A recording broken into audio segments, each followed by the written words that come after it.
body is part of your RCIA catechesis. See, it's not the part of every single RCIA program in the United States, see? But what he's arguing, and what I'm arguing, is that indeed it should be. See? That's what he's arguing, because it's so important.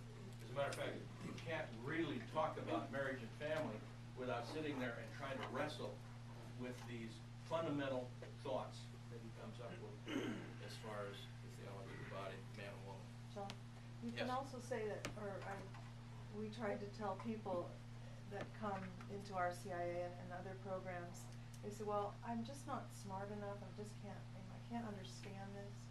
And, you know, it's not about smarts, it's about faith. And it's about following the faith. Yes, we wish you to understand the faith, and we do everything we can to help you understand it. But it doesn't take smarts to do catechesis and to follow it. But it does take smarts to study theology and philosophy as we know to understand it. I think it takes 'Cause smarts to sometimes- get this stuff. Oh, it does. It does, in a way. However, what we want to do here is lift out, put it in the crucible so much that what we actually do look at, we actually understand. Yeah. And leave the rest of it go. But that's what For Father another referred time. to as revelation, because Yes. we'll have people that sit there is a student or a candidate that is now in the second year. He just wasn't, after we did the questioning, he just wasn't ready, to be baptized. And now he's in the second year.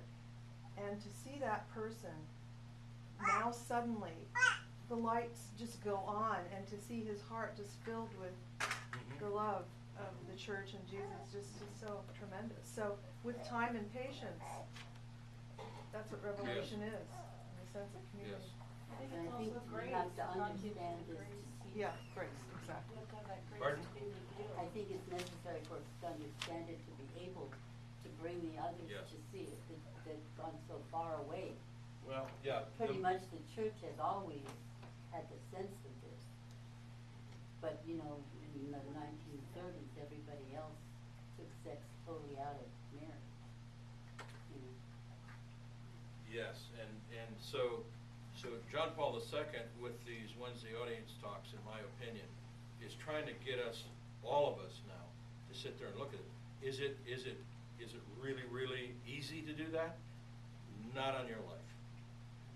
There is nothing easy about this. When we get to the theology of the body itself, some of it looks really easy, and it is. And what I want you to find out for yourselves, is that you can actually read the theology of the body, and you can pick up points that are very, very important, and you can do that yourself. And I can corroborate that, and I can say, see this? And I say, oh, I underlined that. I understood that. All the abstruse stuff is, he repeats himself 1,000,000 times because he's giving talks 1 week after the next. Yes, Bill? I think the way I would look at it, just a different angle, is kind of like Venn diagrams. That good catechesis would be a circle within good theology. That, in other words, one stems from Yes. the good catechesis stems from good theology. Yes. Good. And likewise, bad theology would produce bad catechesis. Yes. Excellent. So if you're thinking of a circle, you think of theology like this, and you think of a circle inside. If it's good theology, you've got good catechesis inside. As a part, it's the in a sense the pragmatic part of getting that good theology and revelation out there so that it can be digested. So you're saying it's the Chewed heart. and digested. Yes. What? So you're saying it's the heart. The heart? The feet. Could be the heart. But it's more than the heart, but it certainly has heart to it, does it not? Because the minute you say, I want to catechize, you're actually asking for a response, are you not? Isn't that true? You're not just theologically bloviating. See?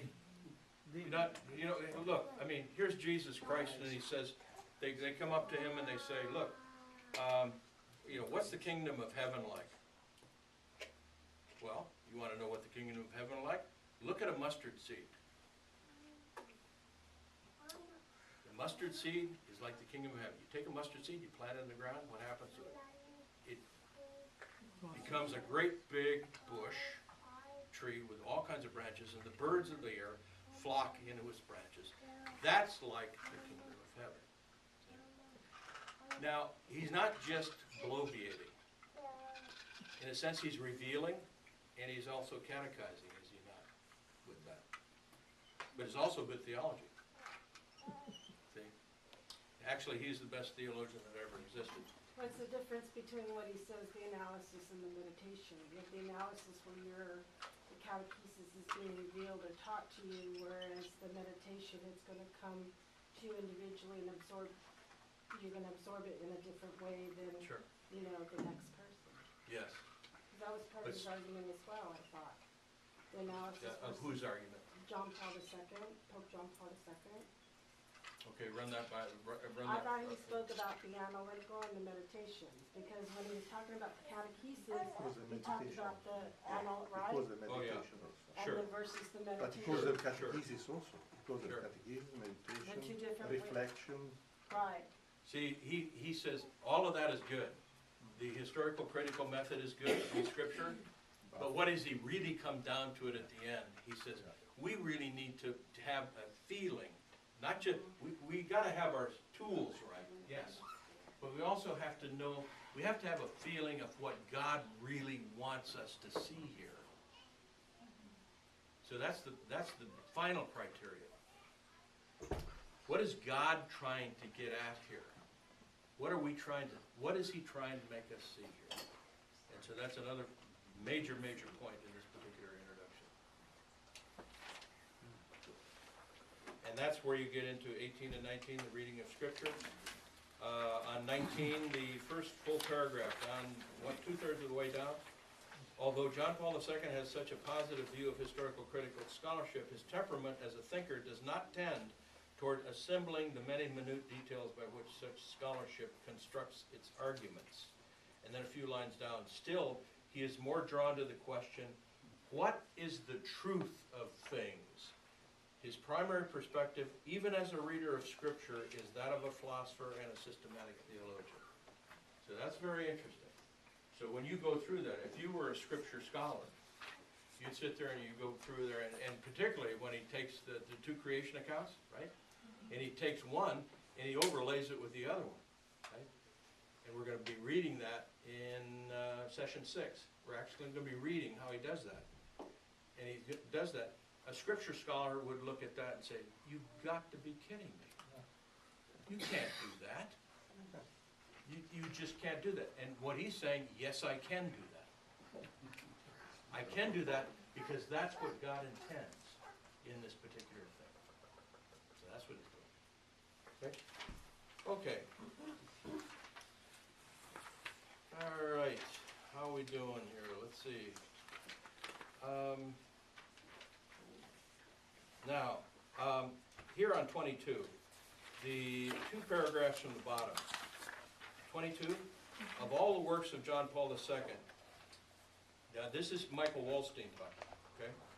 TOB, the theology of the body, is the most direct, profound, and extensive analysis of what God wishes above all to